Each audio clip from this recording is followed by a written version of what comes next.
Bismillahirrahmanirrahim. Assalamualaikum warahmatullahi wabarakatuh. Rabbi shrahli sadri wa yassirli amri wahlul 'uqdatam min lisani yafqahu qawli. Asyhadu an la ilaha illallah wa asyhadu anna Muhammadan abduhu wa rasuluh. Pemirsa Dai TV yang dirahmati Allah, kita ketemu lagi di acara Harmoni Ramadan. Insyaallah kita nanti akan membahas tentang pacaran setelah menikah. Pertanyaan yang menarik, apakah benar pemirsa sebenarnya memahami ada pacaran dalam Islam? Atau sesungguhnya Islam jauh-jauh hari melarang pacaran itu dan sebenarnya tidak ada istilah pacaran dalam Islam? Insya Allah ini kita akan bahas lebih jauh, tapi sebelumnya mari kita lihat tayangan yang berikut ini.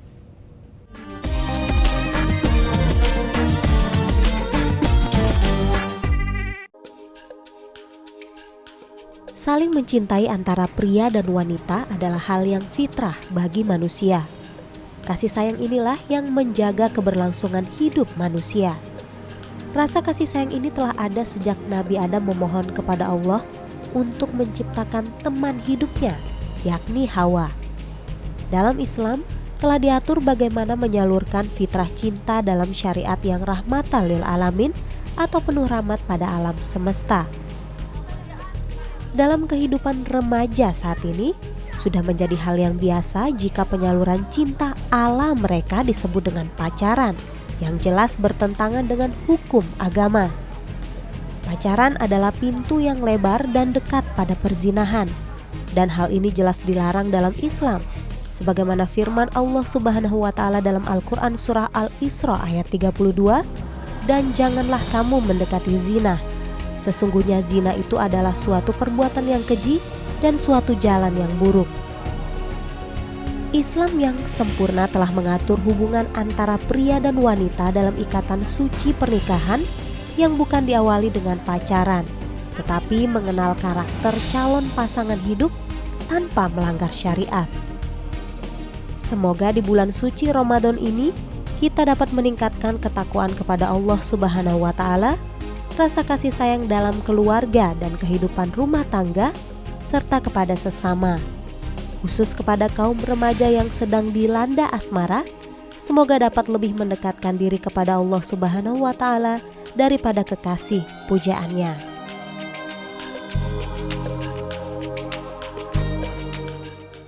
Pemirsa Harmoni Ramadan Dai TV yang dirahmati Allah Subhanahu wa Ta'ala.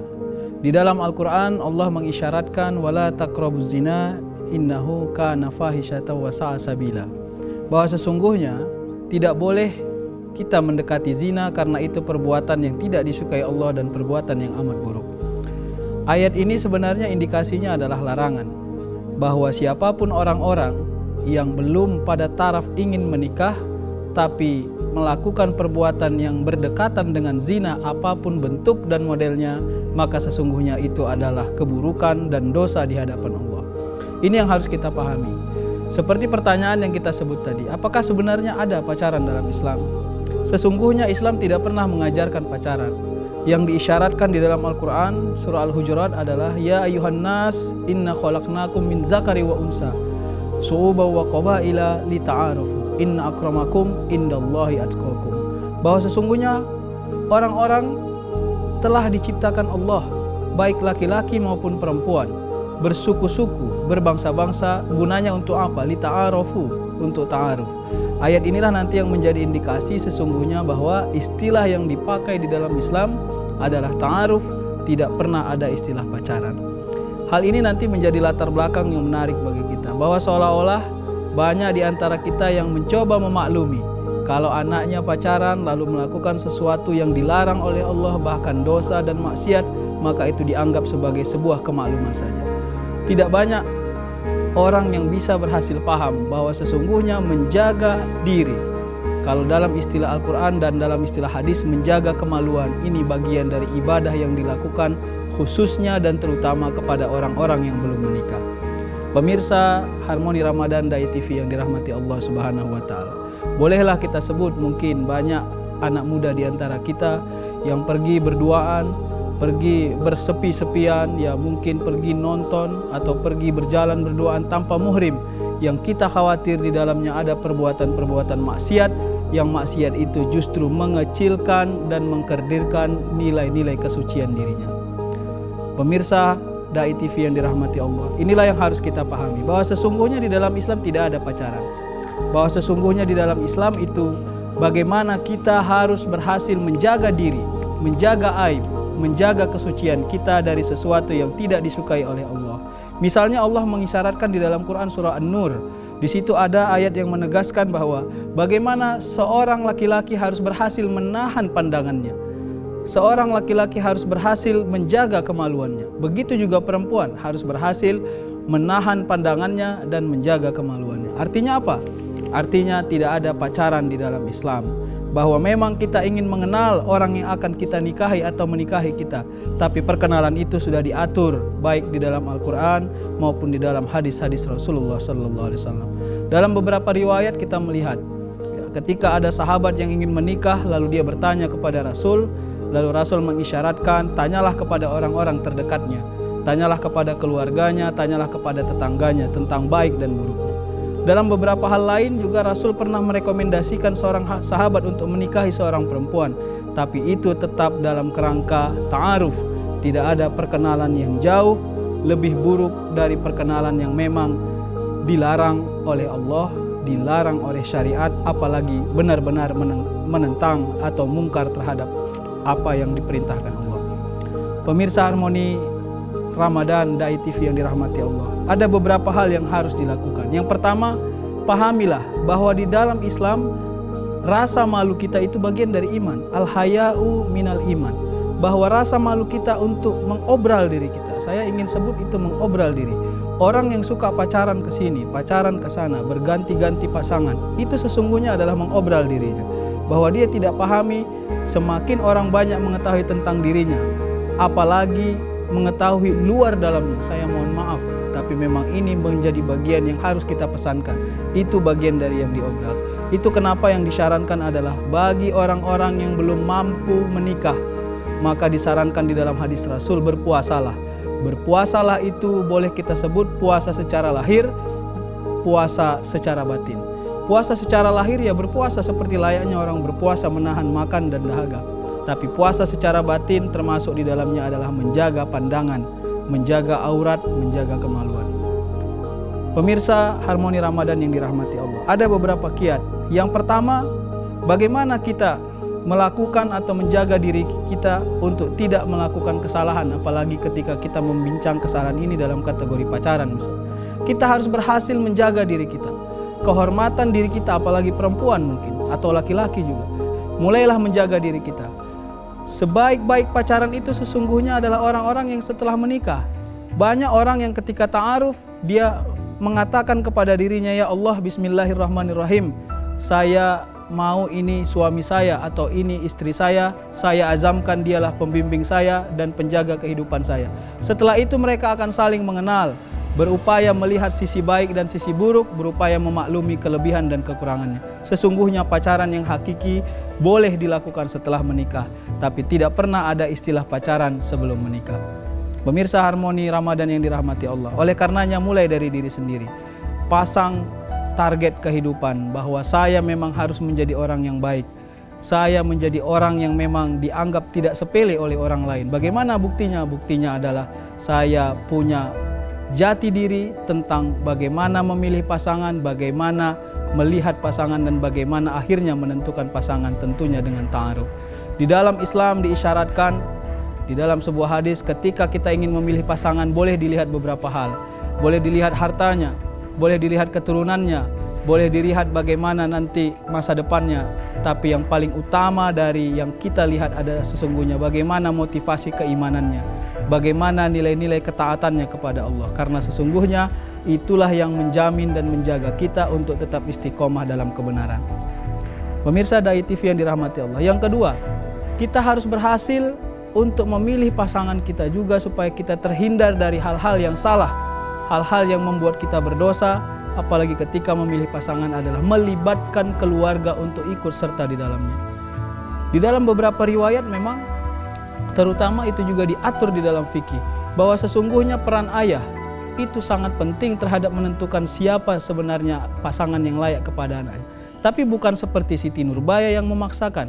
Ayah akan memberi kriteria, ayah akan memberi pilihan, ayah akan memberi contoh-contoh apa sesungguhnya, bagaimana sesungguhnya pilihan yang pas untuk anaknya. Karena sesungguhnya tidak ada ayah sejauh yang kita pahami yang mau membuat anaknya terjerembab pada nilai-nilai kesalahan. Peran keluarga ini penting. Keluarga juga harus mau turut serta untuk membina anaknya termasuk di dalam pernikahan. Karena pernikahan itu tidak untuk 1 atau 2 bulan, tapi pernikahan itu adalah untuk selama-lamanya. Diisyaratkan di dalam Al-Quran seperti yang sering disebutkan oleh kita, pernikahan yang sakinah, mawaddah, warahmah. Pernikahan yang di dalamnya ada kesenangan lahiriah, saling cinta mencintai secara fisik. Pernikahan yang ada kesenangan secara batiniah, mencintai perilaku, mencintai kehidupan, mencintai karakter. Dan ada juga pernikahan yang rahmah di dalamnya, yaitu pernikahan yang semua apapun dilakukan dalam pernikahan itu, semuanya untuk meningkatkan kualitas ibadah. Boleh kita sebut ada orang yang sebelum menikah misalnya, dia tidak taat beribadah, jarang sholat, tapi setelah menikah akhirnya dia bisa sholat tanpa meninggalkan sholat. Dia bisa baik berpuasa, bisa patuh terhadap suaminya. Berarti bolehlah kita sebut ini pernikahan yang rahmah, yang di dalamnya ada keinginan untuk meningkatkan kualitas ibadah. Peran keluarga sangat penting.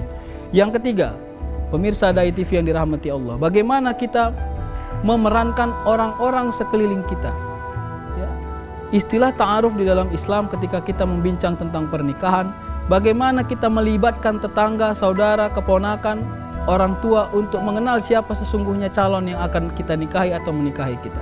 Boleh kita tanya apa sesuatu yang memang menjadi baik dan buruknya. Boleh kita pertanyakan sesuatu yang memang menjadi kelebihan dan kekurangannya, selama itu menjadi iktibar. Tapi ada hal yang harus kita pahami, tidak ada satu orang pun yang hanya punya kelebihan tanpa punya kekurangan.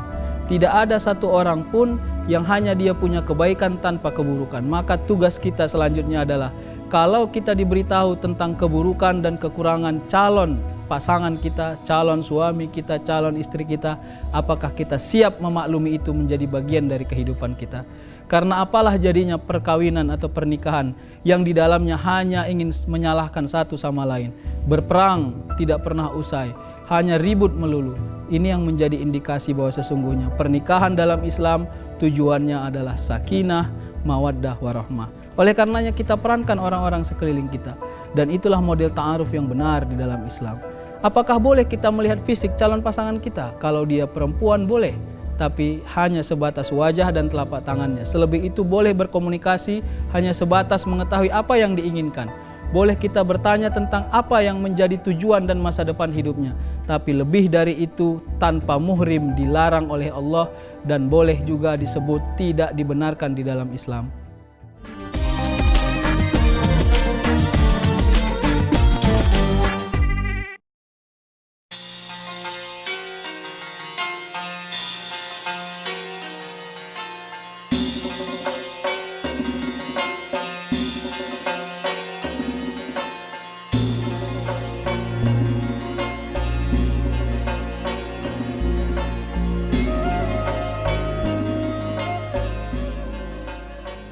Pemirsa Dai TV yang dirahmati Allah, berikutnya adalah bagaimana kita berhasil menjadikan kehidupan kita pasca menikah itu adalah kehidupan yang paling bahagia. Istilah tema kita pacaran setelah menikah, sesungguhnya inilah istilah yang paling baik. Ada banyak orang yang punya pengalaman karena lama berpacaran sebelum menikah, akhirnya dia bosan, ketika menikah semua menjadi hambar. Kenapa? Karena semua dia sudah tahu, semua dia sudah punya pengalaman. Dia sudah saling merasakan satu sama lain. Dia sudah pernah cemburu, dia sudah pernah marah. Akhirnya pernikahan itu hambar. Tapi banyak juga pernikahan yang diawali dengan keistiqomahan dan mengazamkan diri untuk berta'aruf. Hanya sekedar memperkenalkan diri, mengenalkan satu sama lain antara yang baik dan yang buruk, yang lebih dan yang kurang. Lalu mengikhtiarkan diri kita untuk berada dalam pernikahan. Tapi akhirnya pernikahan itu menjadi menarik karena mereka melakukan pacaran itu setelah menikah. Pacaran dalam artian saling mengenal, saling merasa cemburu satu sama lain, saling memaafkan, saling memaklumi. Itu justru dilakukan setelah pernikahan itu berlangsung. Pemirsa Harmoni Ramadan yang dirahmati Allah, kita ajarkan kepada anak keturunan kita, sesungguhnya tidak ada pacaran di dalam Islam. Tidak boleh kita memaklumi kegiatan-kegiatan anak-anak kita yang sudah dewasa, yang mungkin mau akan menikah, lalu kita bebaskan melakukan hal-hal yang sesungguhnya tidak disukai oleh Allah, hal-hal yang sesungguhnya menjerumus kepada zina. Sesungguhnya zina itu tetaplah zina. Sesuatu yang mendekati zina itu juga dikategorikan zina di dalam fikih. Maka tidak ada kemaafan dan tidak ada keringanan di dalamnya. Kalau ini kita berhasil ajarkan, anak keturunan kita boleh mengenal lawan jenisnya. Tidak ada yang melarang, tapi kita buat bagaimana supaya itu menjadi benar. Anak keturunan kita boleh beradaptasi terhadap lingkungannya, mengenal orang-orang yang disukainya, mengenal orang-orang yang dicintainya, tapi kita buat itu menjadi benar, jangan menjadi salah. Tidak ada kemakluman terhadap dosa, itu yang harus kita pahami. Pemirsa Dai TV yang dirahmati Allah, oleh karenanya istilah terhadap pacaran sebelum menikah itu tidak boleh kita gunakan sebagai cara kita untuk membenarkan sesuatu yang sudah salah di mata Allah. Ramadan itu bulan pelatihan. Ramadan itu adalah pesantren manusia sesungguhnya, pesantren orang-orang yang beriman kepada Allah. Pesantren itu bukan hanya pesantren secara vertikal, bagaimana melaksanakan sholat, bagaimana membaca Al-Quran, bagaimana mengkhatamkan Quran. Tapi pesantren yang lebih jauh pada bulan Ramadan ini adalah pelatihan menjadi orang yang lebih baik. Orang-orang pada bulan Ramadan selalu ingin mendapat Lailatul Qadar. Lalu orang sering mendefinisikan Lailatul Qadar adalah kebaikan vertikal kepada Allah. Tapi sesungguhnya Lailatul Qadar itu kita juga harus maknai secara horizontal. Kebaikan hubungan manusia. Salah satunya apa? Salah satunya berhasil kita merubah cara hidup kita menjadi lebih baik. Berhasil kita merubah paradigma kehidupan kita menjadi lebih baik. Termasuk berhasil kita merasa risih dan malu kalau kita masih berada dalam kehidupan yang dosa, kehidupan yang salah, kehidupan yang tidak jelas kebenaran dan kehalalannya. Pemirsa Harmoni Ramadan Dai TV yang dirahmati Allah, akhirnya yang harus kita pahami sebenarnya adalah tidak pernah ada istilah pacaran di dalam Islam. Apapun istilah yang dipakai sebagai istilah pengganti dari pacaran itu, selama dia mengandung dosa dan berujung pada maksiat, maka sesungguhnya itu tidak dibenarkan di dalam Islam. Nah, inilah yang harus kita pahami, ini yang harus kita ajarkan kepada anak keturunan kita, kepada kita terutama sebagai generasi-generasi Muslim. Apa yang menjadi catatan bagi kita? Ramadan kali ini bukan hanya sekedar pelatihan vertikal kita kepada Allah, meningkatkan ibadah kita, tapi Ramadan kali ini kita jadikan sebagai perbaikan horizontal kita kepada sesama manusia, termasuk karakter diri kita. Bagi orang-orang yang belum menikah, anak muda seperti kita misalnya, bagaimana salah satu upaya pada bulan Ramadan ini menjadikan diri kita bersih, tidak terjerumus kepada dosa-dosa zina, dosa-dosa maksiat yang kita buat istilahnya dengan berbagai macam istilah, termasuk pacaran sebelum menikah. Oleh karenanya Ramadan ini bolehlah kita inginkan, bolehlah kita doakan, bolehlah kita munajatkan kepada Allah sebagai Ramadan membina perilaku kita, perilaku yang baik dan benar di sisi Allah Subhanahu wa taala.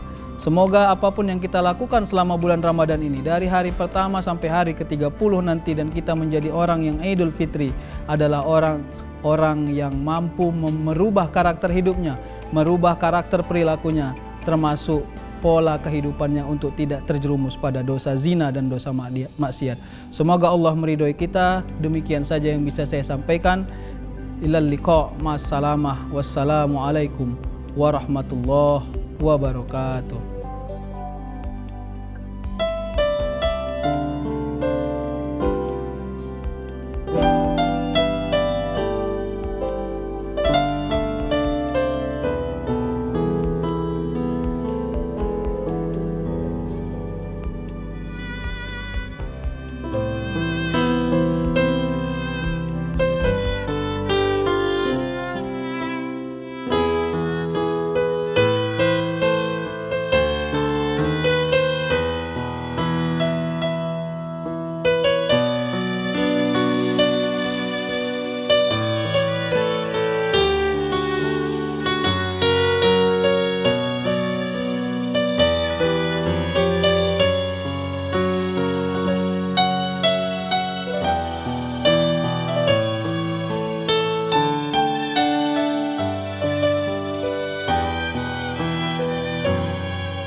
Acara ini didukung oleh